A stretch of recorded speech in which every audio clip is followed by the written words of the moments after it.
expensive has this curious way of getting better, faster, and cheaper, and as it does, it diffuses out and it transforms the world in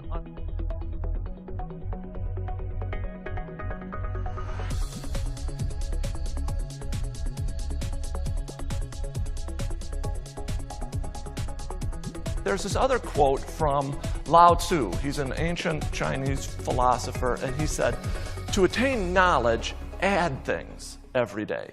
To attain wisdom, subtract things every day." And that's really going to feed into my discussion about unlearning. We heard earlier today that scientific, technical, medical knowledge is doubling every 7 years. So what that means in the future, we're going to know so much more. But what this also means is what we don't know yet is just as, if not more important than what we do know today. Because in this yet unknown knowledge is going to be extraordinary opportunity. But we have to begin opening our minds to seeing these things. Now here's a question I have for all of you. I want you to write down what two colors the yield sign are. If you said yellow and black, congratulations. But yellow and black was the correct answer up until 1971. The yield sign has, in fact, been red and white for close to 40 years. And now I know that some of you are going, no way, that is not right, that is not right. I'm here to tell you, and if you find a yellow and black yield sign, take a photo and email it to me. But here's my point. We've been driving by these red and white yield signs for close to 40 years. And yet, here's the metaphor. All of us learned information in high school, in driver's ed, in college, in law school. That was, in fact, true back then. But the world has changed, but we have not discarded that old information. So now, if you got this question wrong, every time you now drive by a red and white yield sign, I want you to think to yourself, what else might I need to unlearn? Ask you, how many of you know who Frances Ethel Gum is? Can I see a show of hands? Very good. For those of you who don't, she's actually one of Grand Rapids, Minnesota's most famous citizens. We know her as Judy Garland. And Judy Garland's most famous movie is Wizard of Oz. And the most famous line from Wizard of Oz is, "There's no place like home." And I think that that is so true. And I don't care if you're in Grand Rapids, Minnesota, Grand Rapids, Michigan, Grand Junction, Colorado, or the Grand Cayman Islands. But before we can see this extraordinary opportunity, I think we have to unlearn our ideas of possibilities. One of the things, if we want to unlearn, we have to constantly challenge our assumptions and the way we see the world. I want all of you to think of a Roman numeral watch, okay? And so, tell me, what do you see when you see the numeral 1? What does it look like? Most people say it's a capital I. And the 2, 2 I's. And the 3, 3 I's. And the 4, an I and a V. Well, that's wrong. That is wrong. In fact, most Roman numeral watches don't have a 3 because it's the date. But the 4 is not an I and a V. It's 4 capital I's. And this is true on every Roman numeral watch. My message to you is it is time to unlearn, and the first thing we have to unlearn is we just have to start seeing all of the extraordinary opportunities that are directly in front of us. And let me just walk you through a couple. A couple of years ago, Sony getting its butt handed to them by Xbox. And Sony said, well, we can't compete in the video game industry. They have cornered the niche market on young male teenagers. Well, finally, rather than saying, you know what, we don't have to compete in that area, technology has now allowed us to develop new tools. They created something called the Wii, and they went after an entirely different demographic. And today, the fastest growing demographic in the video game industry is people over the age of 65. Very counterintuitive, but by taking a problem, they turned it into an opportunity. I want you to watch what I do, okay? So everyone put your hands out. Clap your hands together. Flip them over, okay? Everyone take your right hand up, put it up.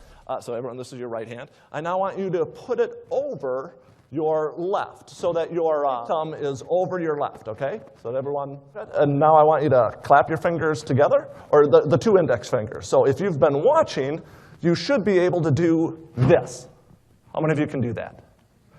Of us, it's pointing the way forward, but we just aren't seeing it. And we have to start seeing it if we want to be prepared. And I'm going to take the economy first. So I have another little test for you. I want all of you to picture a lake that you're familiar with, okay? And it is the first day of September, and there is a single lily pad on that lake. It then doubles for 30 days, and at the end of the month, the entire lake is covered. So can everyone kind of picture that? So here's the question. On day 20, what percentage of the pond do you think is covered?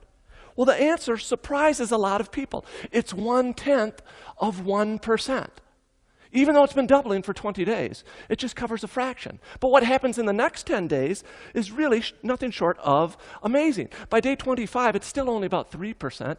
Day 28, it would be a little over 25%. Day 29, a little over half. And then boom, the whole thing is covered. The reason I tell you this is because there are 9 forces in society that have, in fact, been doubling.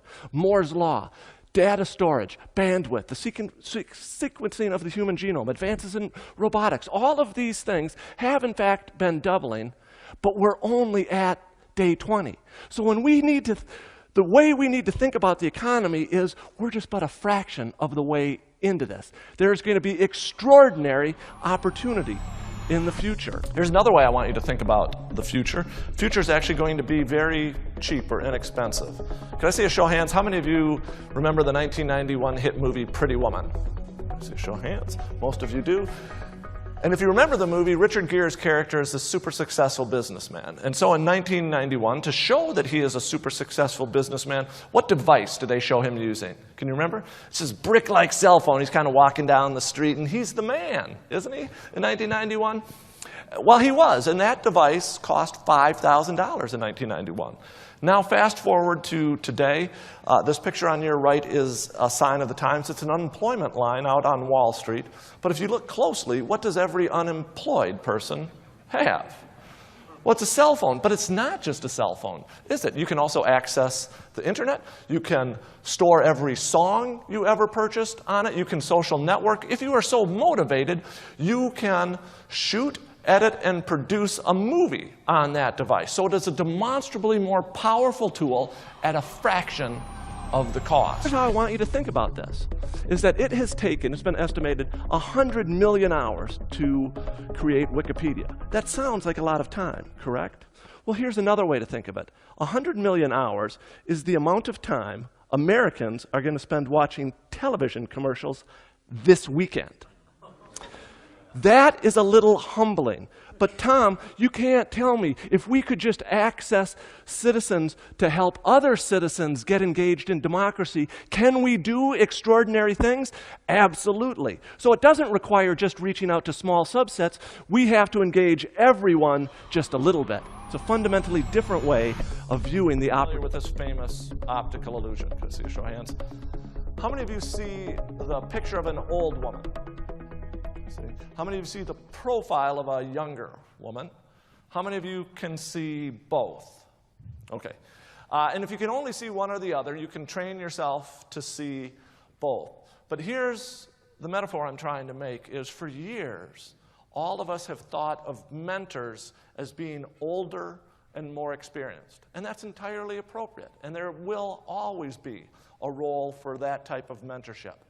But in this new environment, we're going to have to shift, and we're going to have to get reverse mentors, people who are younger and more inexperienced than us. Why? Because they view the world differently, they understand technology from a different experience, and they have skill sets that can help all of us survive in this future. I am absolutely convinced that if we can unlearn our ideas of what is possible, we can and will do impossible things in the future. Thank you very much, and that's my idea we're spreading.